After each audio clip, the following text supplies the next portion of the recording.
If you value serious, source-driven history that connects past experience to real-world preparedness, subscribe to the Survival Record now. What follows isn't a list of clever tricks or romanticized resistance stories. It's a look at how ordinary civilians in World War II quietly transformed their homes into hardened spaces, often with limited resources, and why many of those measures worked not because they were violent, but because they changed human behavior.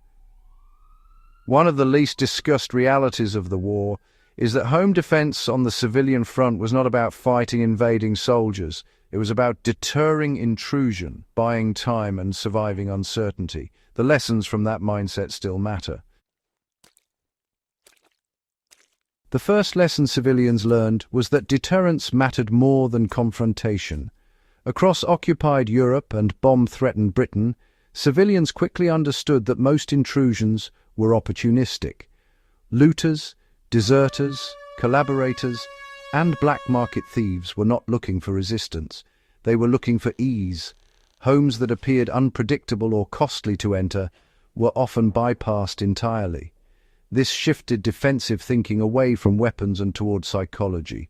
A locked door was expected. An altered door, reinforced, mismatched, or visibly repaired, signaled that the occupants were alert and unwilling to be easy victims. This logic mirrors later military-based defense doctrine, where visible security often prevents attacks without a shot being fired. Light discipline inside the home became a powerful signal of awareness and control. During the Blitz, British blackout regulations forced households to eliminate visible interior light. What began as an air raid precaution evolved into a defensive habit.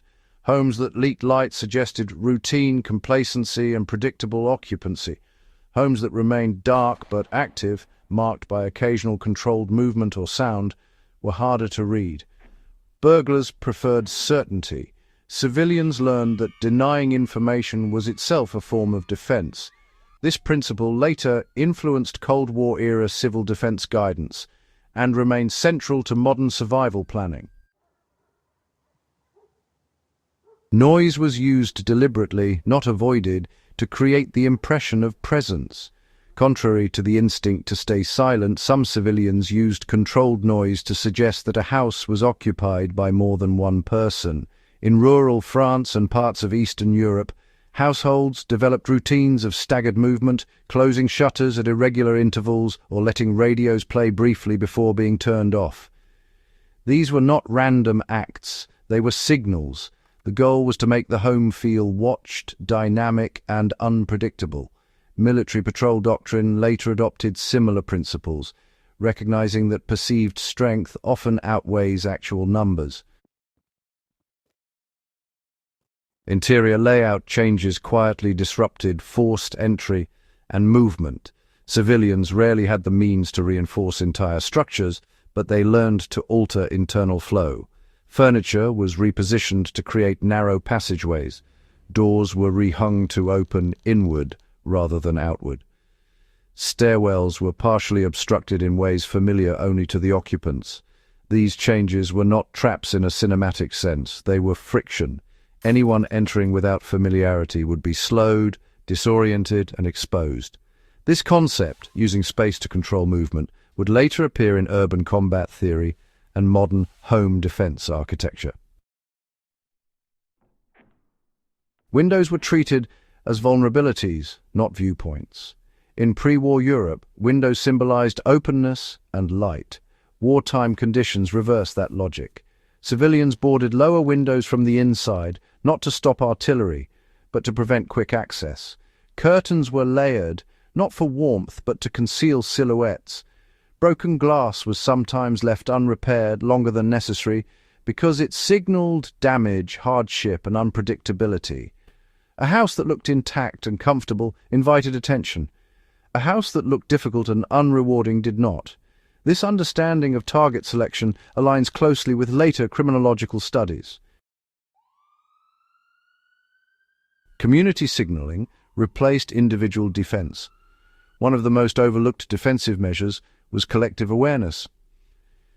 In British neighborhoods and resistance-heavy areas of the Netherlands, Civilians developed informal signaling systems, patterns of shutters, objects placed near doors, or agreed-upon routines that communicated danger or safety without words. These systems reduced the need for confrontation. A would-be intruder entering such an area faced not a single household, but an unseen network. Modern neighborhood watch concepts owe more to these wartime adaptations than is often acknowledged.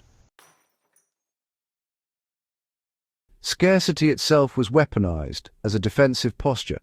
Food rationing and material shortages meant that homes rarely contained obvious valuables. Some civilians leaned into this reality by making scarcity visible. Kitchens were kept sparse. Entryways showed signs of repeated use and wear. The message was simple. There is nothing here worth the risk. Burglars during the war were not desperate civilians. They were calculated actors, conserving energy and avoiding exposure. When reward seemed low, they moved on. This principle continues to influence survival thinking about concealment of resources. Civil defense training reshaped how families reacted under stress. Governments distributed basic civil defense guidance that emphasized calm, coordination, and repetition. Families practiced responses to alarms, knocks, and unexpected nighttime disturbances. These drills were not about heroics. They were about preventing panic, which often creates vulnerability. A household that responded quickly and coherently was harder to exploit. This emphasis on rehearsal and mental readiness later became foundational in emergency management and survival psychology. The final and perhaps most powerful lesson was adaptability over permanence.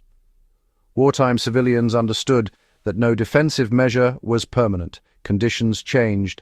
Threats evolved. What worked one month might fail the next.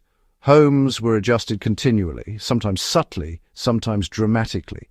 This mindset, treating defense as a process rather than a setup, distinguishes effective survival thinking from static preparation. Modern doctrine, from military fieldcraft to disaster readiness, reflects this same conclusion. World War II home defense was not about turning civilians into soldiers. It was about understanding human behavior under stress and shaping environments to discourage harm before it occurred. These practices rarely appear in traditional war histories because they lack spectacle, yet they influence post-war thinking about security, resilience, and preparedness in ways that persist today. Remembering these quieter lessons matters because they reveal how ordinary people adapted intelligently to extraordinary pressure. They remind us that survival is often decided not by force, but by foresight, perception, and discipline. If you value this kind of historically grounded analysis, subscribe to the Survival Record and share this video with others who care about understanding the past in ways that actually inform the present.